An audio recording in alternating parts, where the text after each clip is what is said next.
Hi all, welcome to episode 4 of the Preview podcast. This episode is going to be about Marianne and finding the way forward, and we have called this episode Just the Three of Us. We've decided for this episode I might ask Marianne the questions just because she can tend to ramble on a little bit. And it might just be a bit more structured with the question and answers. So we will go from there. It'll keep me It'll on track. It'll keep you on track. That's a very good way of saying it. I've got so much to say, so I Yeah, think it's best and to I think get- that's what it is. There's so much in your mind, and there was so much that went on that it's all in there. It's all so in there, so we'll get there. it's best to ask me the questions to keep myself on track, Yes. or else I am known to Ramble, maybe? ramble. I don't know if ramble's the right word, but lose track of what I'm saying. lose track of time as well. Yeah. So, Mhm. so the first question, Marianne, Mhm. how were the first few? I shouldn't say how. Maybe how did you, I guess, survive the first few months after Matt passed away? Mhm. What were things like maybe your routine and like? What did you find different? Tell us a bit about that. Okay, so after Matt passed away, it was, naturally extremely difficult to try to adjust to a new life without him. Yeah. Although since February, life had changed, but he was still here with us. Yeah. And I spent, the whole time at the hospital and, just doing all different things. So now that he had left us, I say left us, that's just the way I like to explain it, say it for me, for my brain. It was hard. We couldn't get into a routine. The house was full because everyone loves us and wants to be around us and be supportive. Yeah. And my boys, their friends were here all the time as well, and which was, that was their coping mechanism, and I understand that because that's how I coped as well. Yeah. So it was hard to get into a routine. I, went back to work straight away, and it was, the little things, I remember when I went back to work and I had to get back into, as I mentioned, I travel a lot for work. And my first trip that I had to go travel to without Matt being here, and, usually, typically, when I travel, the boys go to my parents, Matt goes to work, I travel, and I'll call him, when I'll call him on my way to the airport, I'll call him when I'm on the plane, I'll call him when I'm landing, when I land, and say, hey babe, I've arrived, I'm safe. And then, then you come home and there's someone home to come to. So I'll never forget that time, that first trip. I thought I was okay. I was like, yep, I can do this. Packed my things, boys were at my parents, and I called the Uber, and then I just had this anxiety attack, panic attack, and started crying, and the Uber was outside. I was like, who do I call? There's no one for me to call to say, hey, I'm about to leave now, or hey, I'm going to land now. And I remember that, it's those things, it was so difficult trying to get back into a small thing like that. Going to Pilates, my hot Pilates, I remember the first time I got back into hot Pilates, I again jumped in the car on my way there, started crying because after hot Pilates, Matt was already at work, so I would finish, 7:15, I would call him and say, I did it, I finished, and I remember walking in there and sitting down. Thank God it's hot Pilates and dark. Started crying while I was working out. So no one could see that No you one were could crying. see that I was crying, little things. And, you know, the shopping, example, shopping. Matt always did our grocery shopping. Yes, he did. Anyone that knows me and Matt did our grocery shopping. Yes. He knew what to do. That was his thing on a Sunday. He would go to Coles and Aldi. He'll go to all the shops, do his shopping, and he loved it. It was his thing. And anytime that me and the boys will ask, I'll ask to go with him, he would say, absolutely not. You walk around on your phone and the boys run amok. You two give me anxiety. You three give me anxiety. Stay home. Yeah, yeah. And, you know, so adjusting to then doing the grocery shopping without, you know, me doing the grocery shopping, you know, Mind you, yes, obviously afterwards it was hard doing the grocery shopping. But you found it extremely hard even when Matt was here doing the grocery shopping. And I know this for a fact because I got a phone call from Marianne. I can't remember the time. It would have been a while ago. And she's like, Brooke, I'm at the supermarket. And I said, yeah. She goes, what, like, soap do I buy to wash the dishes? And I'm like, what are you? I was literally like, what the fuck are you talking about, mate? Like, you buy the dish soap. And she's like, yeah, but what brand? Like, what type do I buy? And I'm like, what is wrong with you? Have you never bought dish soap before? And she's like, oh no, well, Matt usually does all of that. And I was like, oh man. Yeah. I didn't think this man could get any better, and he's just gotten better. Hasn't he? Yeah, I mean, even, so, you know, my monthly stopped when Matt got sick. Yeah. And then the night before he passed, I got my monthly. And, you know, and then I think the following month, I was like, I said, I don't have any pads. So let's put it into perspective. He didn't just, you know, buy them for you every now and then. He had them in the drawer ready to go. No, he would always have spare. So our replenishment, look, our stock was completely, you know, he would replenish everything, even pads. And, you know, he would call me and say, it's that time. It's that time. And I'm like, how do you know? He goes, because you're being a bitch. And I know, so... Oh. You know, it's, you know, these are all the little things that it was just really hard. Just, you know, just having Matt here, like, you know, our relationship wasn't based on us being used to each other. You know, we truly, you know, loved each other and still love each other. It's not about being used to each other, and I think well, you enjoyed spending time together. we enjoyed spending time together, and it was just really hard. It was really, really hard. I honestly can't even explain it. It was just so difficult. Yeah. And I just probably slept a lot of the time.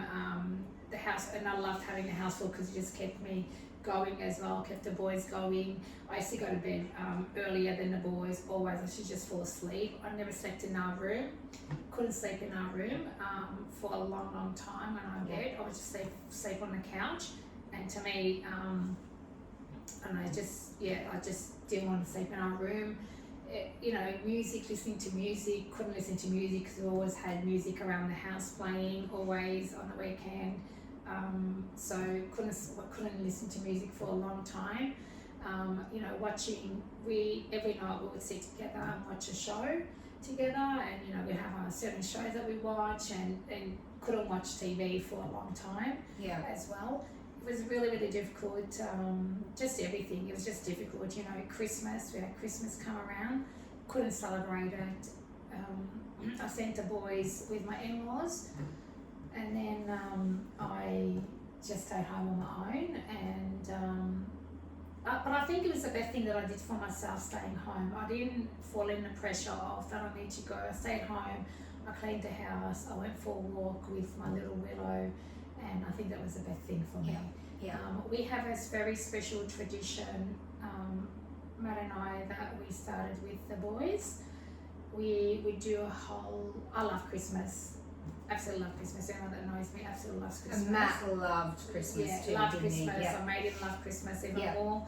And, you know, we would make a whole big, you know, event about, you know, putting up the tree. Yeah.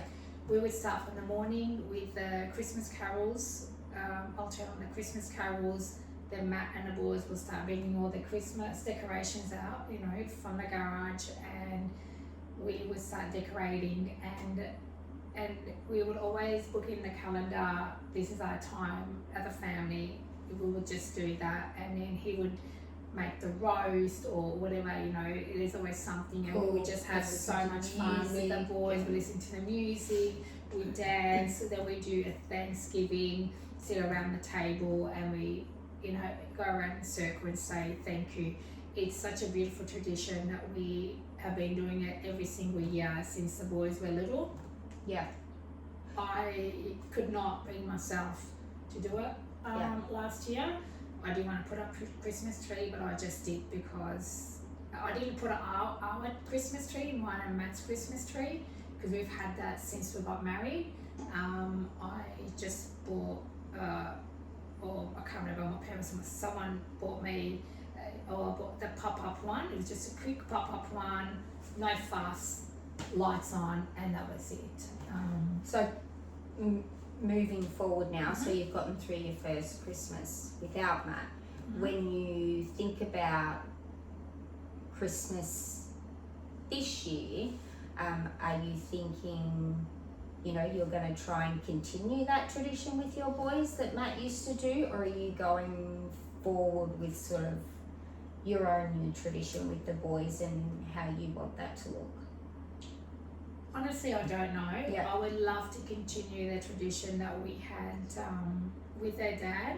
Yeah. And I think Marcus is more than capable of taking on, you know, to help me with cooking and making, you know, a roast or whatever we decide to do. I would love to do it, but I honestly, at this moment, I don't know how I feel about it. I'll have to just wait and see closer to the date. So, you know, you ask how do I spend the last few, how do I cope? I cope by sleeping a lot, by surrounding myself by everyone, you know, everyone was here all the time. I went back to work and just surviving, really. Yeah, just surviving. Yeah. Okay, so I think we touched on sort of a bit further than, you know, the first couple of months. So now it's been a year after Matt passed. How have things, so I guess now, what does your routine like? What's your sort of everyday like that you've now implemented with the boys and sort of your work and trying to do, or because we also need to realise now that, you know, you're one person trying to do a million things, trying to do a two-person job, so how are you coping with that? How are you maintaining that? What's your routine look like now? It's a lot. I'm not gonna lie, it's a lot. It's emotionally exhausting. Yeah. Because you're carrying all the load. Yeah. And the burden, you know, on yourself, and it doesn't matter who's there to support you. And I know I've got a lot of support. I'm very blessed, but it's not the same. It's not. It's different. Not the same. Yeah. It's different. Yeah. So it is a lot, and my patience is, you know. And you know what? Other people can listen to you at the end of the day when you've had the worst fucking day and your kids have been assholes and you've worked and you've, do you know what I mean? And you've got to cook. But your spouse and Matt actually took on half of that burden. So it's different. I can sit there and listen to you and say I hear you, but I can't take it on for you when Matt would have taken it on. So that's, you know, it's a big difference, isn't it?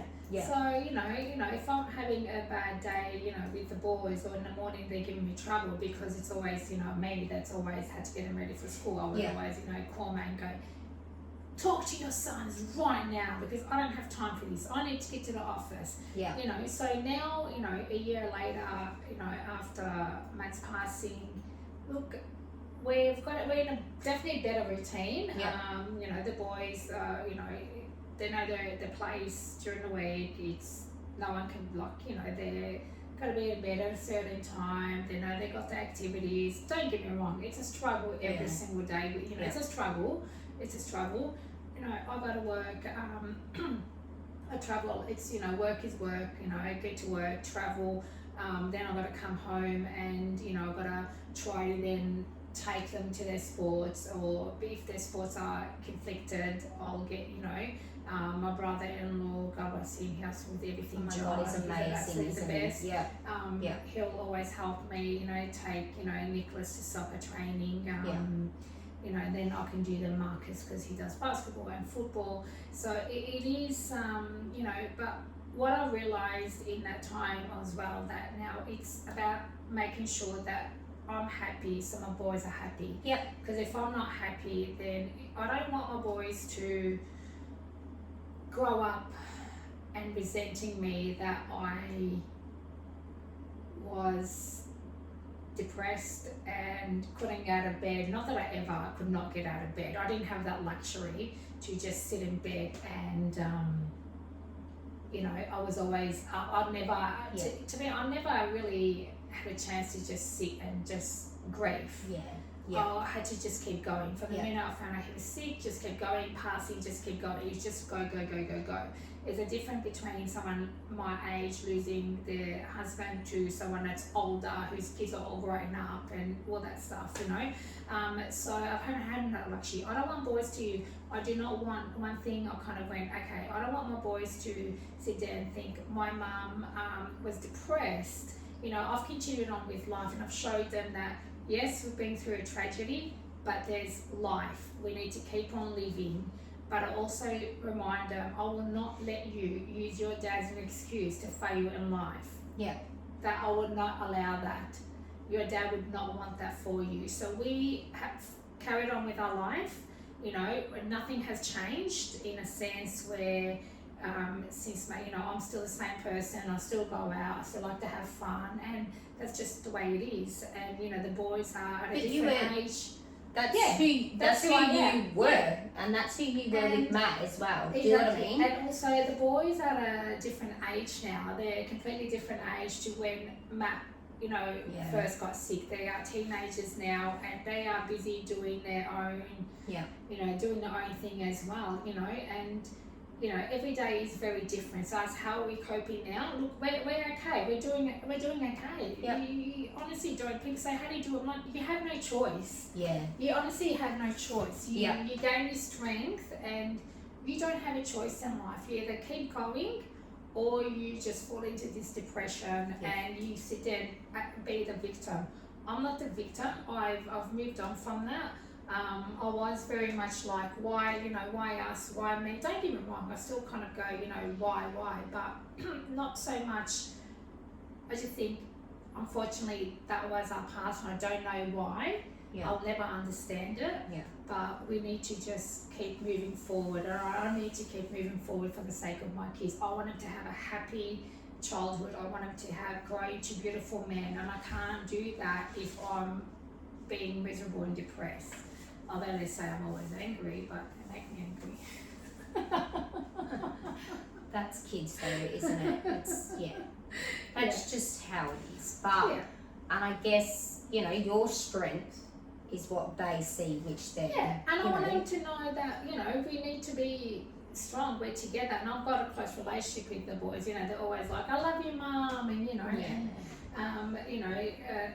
En always calls me and on FaceTime and his bike riding, showing me everything, and I'm really trying my best to try to not to let them feel any different to anyone else, because they already have lost their dad. Like financially, I've taken a massive hit, a huge hit, and I've gone from to Matt only own business and this income coming in to nothing. To from the minute he got sick, I've had to learn to survive on my salary, and but I've tried my best to make sure that the boys don't feel that impact, and still try to provide for them as much as I can, and try to keep our life very similar to what it was when Matt was around, even though like in my brain I'm going, okay, like I never have been careful with money, and now all of a sudden I'm Now like, you're the one having I to need to worry be about careful it. with Yeah. money, and I've Yeah. never been, you know, Matt was always, you know, the money guy that looks after, or, you know, will say yes or no, and now all of a sudden I'm like, oh, I need to think about things all the time, but, you know, which is an adjustment on its own, Yeah. you know, to try to deal financially, you know, you've gone from a, you know, but, you know, I feel like, you know, we're doing okay. I feel like, you know, every day is different. Yeah. Every day. Some days I'm amazing, other days I'm not, you know. And I think that's the thing, and I think you've said it to your boys. We're going to be okay. Yes. Do you get what I mean? Yes. You are strong enough and you have promised them that we are going to be Yes. okay, because you will do whatever you need to do to make sure that is the Absolutely. case. My focus is them, make sure they're happy. Yep. For them to be happy, that means I need to be emotionally Yep. stable. I need to be happy. They need to see that mum is still living her life, so they are happy. That's what we need to do. Yeah. We need to live our Yeah, life. so I and- can't sit there, and you know, it's a very different thing between a divorce and a death. Yeah. It's a very different thing, you know. A divorce, the other partner's still there. You're leaving because you. Well, you usually fucking hate them, which is why you're getting divorced. Do you know what I mean? It's usually something like that. So Yeah, so you're you move on a lot quicker and easier because Yeah, you're it's like see you later. yeah, see you know, ya. yeah. It's a good thing most Yeah. of the time. Do you know what I mean? Where And you didn't you're- choose this, so No. it's and your the kids have still worst. got. That's right. Yeah. And your kids have still got both parent, right? Like they both got both parents, so you can still go. You hey, still share that load it's that with shared someone, load. even Yeah, if you very hate different. them. You Whether- still share it with someone. Do you know what I mean? But and financially, case, still being that's right. supported. yeah, So correct. you know, a lot changed. You know, but you know, we are. See, so I can. There's so much to say that I need to I know, stay I know. on track. Yeah. We're okay. The next- We're doing okay. So you and Matt and your boys love entertaining. Mm-hmm. Has that changed? Do you find that you don't do it as often? How does that look now? Yes, that 100% changed. Yep. I don't entertain anymore. Yep. At the house. Yep. You know, I've still had my functions, but outside the house. Yep. You know, I've had, you know, the birthdays, all this stuff, but everything's been outside. It's too difficult to, not so much in a physical sense where, you know, I need to, you know, set up and, you know, because Matt and I always did that everything together, and he would do the spit and, you know, then you know, I'll clean, you know, we'll do it all together. We're very much partners. Yeah. But more, I can't imagine me entertaining here with everyone, all our family and friends, and not having Matt here. It's just too difficult. Yeah. Whether that changes with time, I don't know. But for the time being, I haven't been able to do that. And you know, even things have changed. Like prior to that, I would always have a dinner party. You know, it's your family, another family. Yeah. You know, one of my other friends, someone's always over. I don't do that anymore because also the men, they've lost their friend, Yeah. and it's Yeah. really hard for them to come here and be here in our Time house. to sit with me and you and listen to our shit the whole time. Yeah, Michael, it's different. it's That's different. right. It's Yeah. definitely different, you know, and even like all of his, you know, mates, like it's just Yeah. very difficult. And it's hard. You know, it's hard. Of course, like we've done things, you know, all together here. Yeah. Yeah, but to say like, oh, I'm gonna throw, you know, a birthday here, I'm gonna do this. No, I haven't done that. It's very different. I was entertaining every single weekend. Yeah. Yeah. I So don't that's do been probably Yeah, quite a big I don't change do as that well, hasn't anymore. it? Yeah. I don't do that anymore. What else? What about holidays? You know, I think about you and Matt, and you were forever going away for a long weekend, or Matt was away with his mates doing his, what was it, duck shooting and forward driving. You were overseas, and do you know what I mean? Friend holidays, Yeah. holidays with your kids, but then you and Matt also, like we said before, you loved spending time together, so you would always make sure you had those holidays alone and those weekends. Yeah. Again, you know, we used to do a lot of, you know, getaways, Yeah. you know, with our friends constantly. We don't do that anymore. Yeah. Also, it's too hard. Like, you know, we used to go, you know, a lot with, our besties for an age, but, you know, it's too hard for age. You know, it's too hard for him. It's too hard for us. You know, we used to go to certain places, you know, and also, you know, with our best day and back. It's too hard. We just don't do that anymore. Yeah. You know, when we'll, you know, and the boys also, they haven't been camping, you know, his mates haven't been camping, they haven't been able to go camping or do their traditional, life has changed. Life is definitely not the same. We've all had to learn and find new ways to keep moving forward, but is it the same? Absolutely not. Life has changed without Matt. He was such a big part of everyone's life and had such a huge impact on everyone that it's just, life is just not the same. Now it's just trying to find a new norm. Like, you know, I went, obviously we all went together to Port Douglas, you know, we spent our New Year's Eve there, you know, and I don't know, like I'm going to Bali with the girls, you know, next week. Which will be really good Sunday. for you as well. Do you know what I mean? Like, you and Matt used to do it, and you need time just to go and just have time for you. And this is the thing as well, like, you're holding all of this together, and I think we also had this conversation the other day, which also comes down to that dump load that you give to your partner at the end of the day. You don't have that anymore. No. And I said to you, you need to make sure you're also looking after yourself. Yes. You don't have time to switch off now. No time. My husband gets home from work and I put my pajamas on and I have my cup of tea and I say, I'm going to bed, ask Dad. Do you get what I mean? Like, it's little things like that. You don't have that time just to switch off. You are on 24/7. Even when you go to sleep, it's almost like you're alert because you're the only one in the house and you need to make sure if you hear anything, So that's why I said, go, have a good time. You need to do it for yourself, Absolutely. You have to. You and Matt used to do it for All the do you know what I time. mean? Just you two to...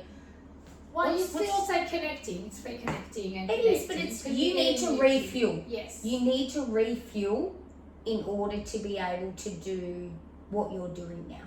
Yeah. And That's as right. long as you're You're doing it, it's you have to. Well, like, I mean, as you said, you know, like, funny enough, I've gone back to the couch. Oh, sleeping on the couch, you have. So I did move back into the bed, but I'm back onto the couch, and I don't know what that is. I don't know why. I was going to say, is that because maybe it's But are you comfort. watching maybe more TV now? So you sort of lie maybe. there and watch TV and then And, doze you know, off? it's the small things. It's like, there's no one there waiting for me, so why not? Like, it's not if, you know, Matt, you know, like, I'm just like, I'll just sit on the couch. There's nothing, you know, I'm just like, you know, I'm happy just sit on the couch. So, you know, and the boys. I remember when you first started watching TV, like you couldn't watch TV in general for quite a while.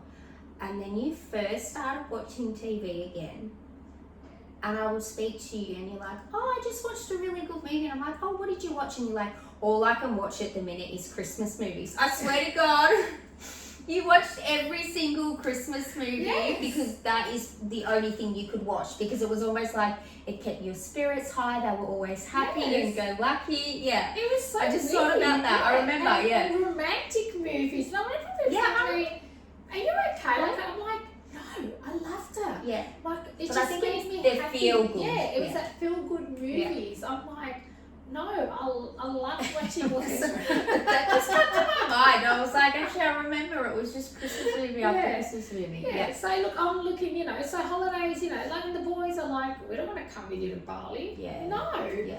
I'm like, come on, come with mummy, you know, we'll have fun, blah, blah. No, don't want to go. I'm like, oh, well, mum's going with her friends and... You offered and they don't want to. They prefer to be here with their mates doing their own And that's the thing. thing, though. I think it's also realising that the boys are at a different... And I need to stop questioning myself and also stop punishing myself and just courtesy saying, oh, but maybe if, you know,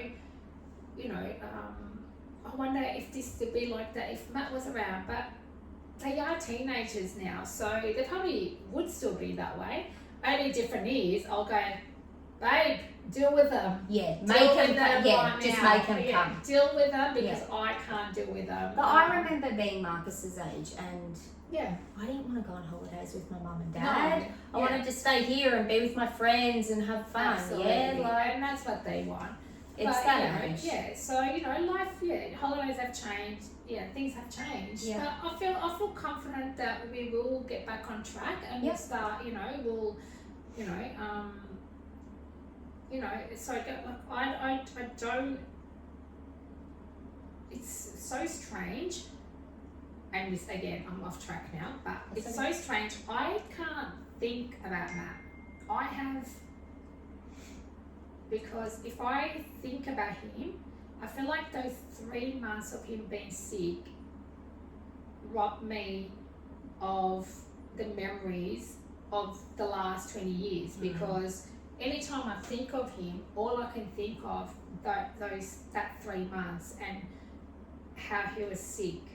So I've trained my brain to not think about him. Yeah. And that's another coping mechanism for me. Yeah. Yeah. And it's also, it scarred you. It scarred you, Yeah. So that's why it is what comes to, Yeah. The other thing I had down was cooking. Matt's cooking. Loved his cooking. Matt loved to cook. So what is it now? Just a piece of toast and Vegemite? Jesus Christ. Look, I'm a very good cook. Yeah, I know. I am a very good cook, and I would always cook and have things ready, and then I'll get home from work, or he'll get home, and then I'll be like, I'm going to Pilates, and then he'll finish it off. We always work together as a team, and then we always cook together. On Sundays he loved to cook, make our breakfast and cook if we're home. Since he's passed away, it's not the same again, because Matt loved his soup, and then so I would make always a pot of soup, and then say schnitzels or chicken or meat and a salad. We'll have like a bloody 3-course meal. I don't do that anymore, because me and the boys don't eat the same way anymore. I just I make the basics of what I need to make, and and half the time I'm cooking, and then the boys they've already picked, because I need to come home from work, and even if I'm prepared the night before, or I'm prepared on the Sunday for the week, they've got activities. So they come home, I'm quickly, here you go, eat, off you go, run to the activities. We always sat down and ate as a family. We don't do that anymore, because there's just no time for it. You're time limited. Life changes again, and maybe we'll get there, but at this moment it's working for us, and I just cook basic foods. And sometimes I'm just like, they're like, I've cooked, they're like, I just want my toaster sandwich. I'm like, for God's sake. Why do I even bother? That's right. I'll end up throwing it out. Like, why do I even bother? Because I'm not fussed. Like, I'm not fussy. I'll just have a toasty, I'll just have a chicken salad. It's fine. So look, again, even the cooking changed. Even the cooking has changed. Yes, that's right.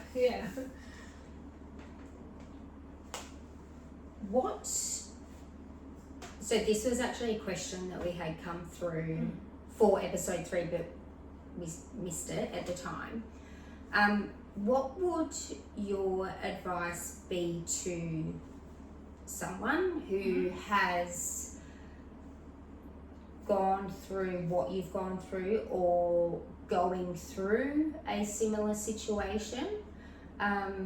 What advice would you give them, or would you give people that are trying to support them?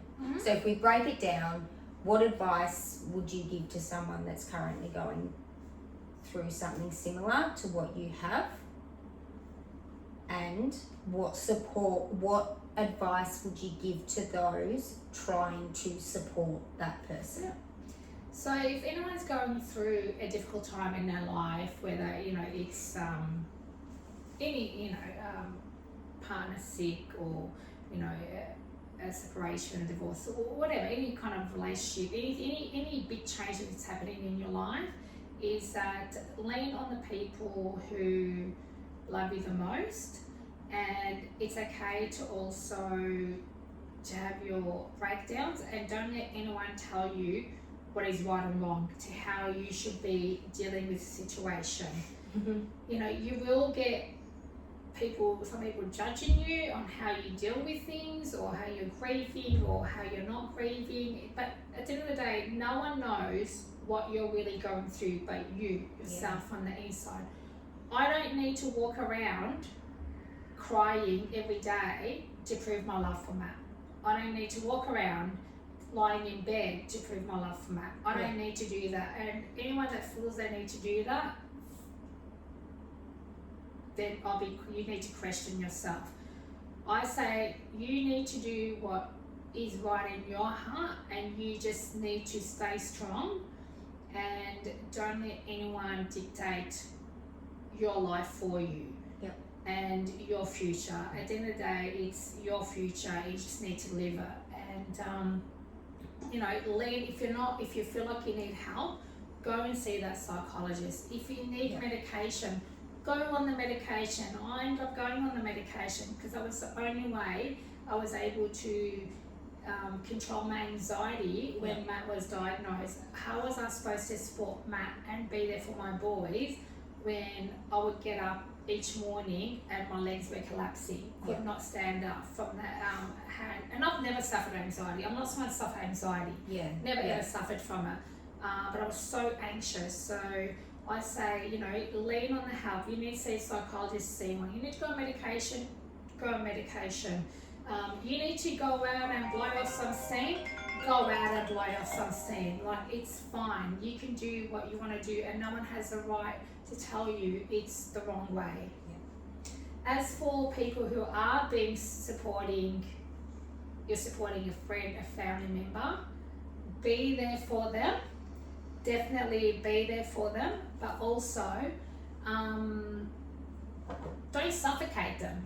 Don't suffocate them. If they say they're okay, 100%. Like, not that anyone in my life, everyone was amazing, but just be there for them, listen to what their needs are.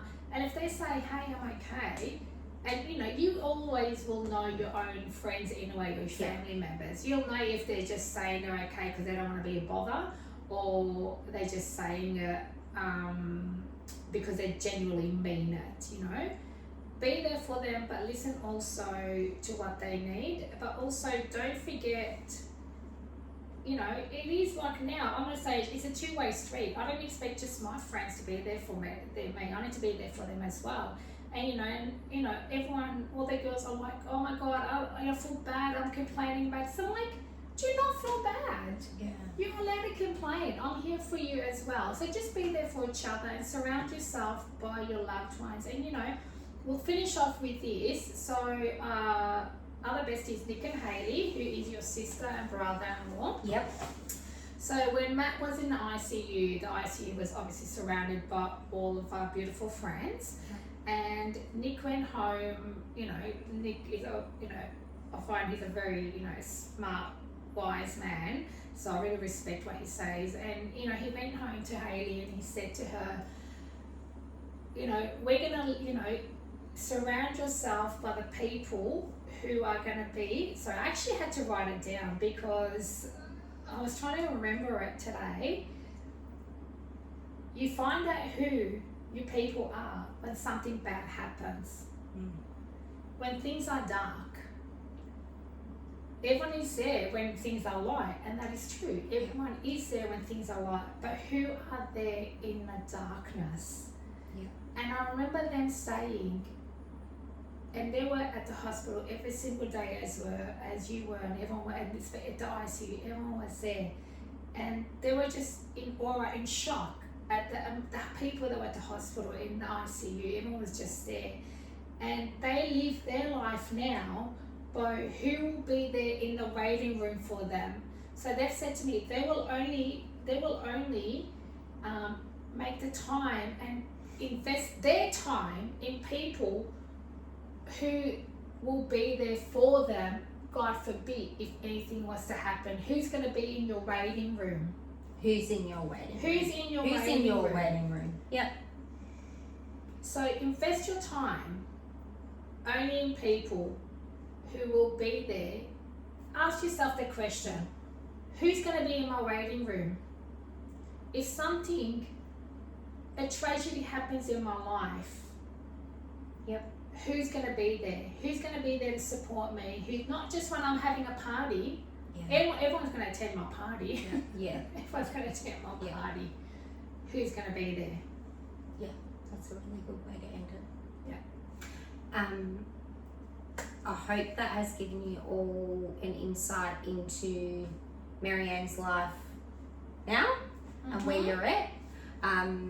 The last 3 episodes have obviously been really emotional, difficult for Marianne to talk about. A lot of things, you know, sort of come up that you probably haven't touched base on before or didn't even want to think about or talk about again. So, you know, I thank you, and everyone that is watching thanks you for being so brave and letting them all know your story. You've done phenomenal, and thank you, love you. Matt's story is your beautiful. Your story moving forward is beautiful and is going to continue to be beautiful, as I do, and all of your friends and family that love you, and there is a lot of them. And I can tell you, all the people in that waiting room, you are blessed. I'm very blessed, and everyone is still around. Everyone has, everyone who's promised Matt they're going to be there to support me and the boys are still there supporting me and the boys, and no one has left that waiting room. Everyone's still there with me. So we will leave you with that question: who will be in your waiting room? And we look forward to seeing you all on episode 5. Thanks, guys. Thank you. Bye.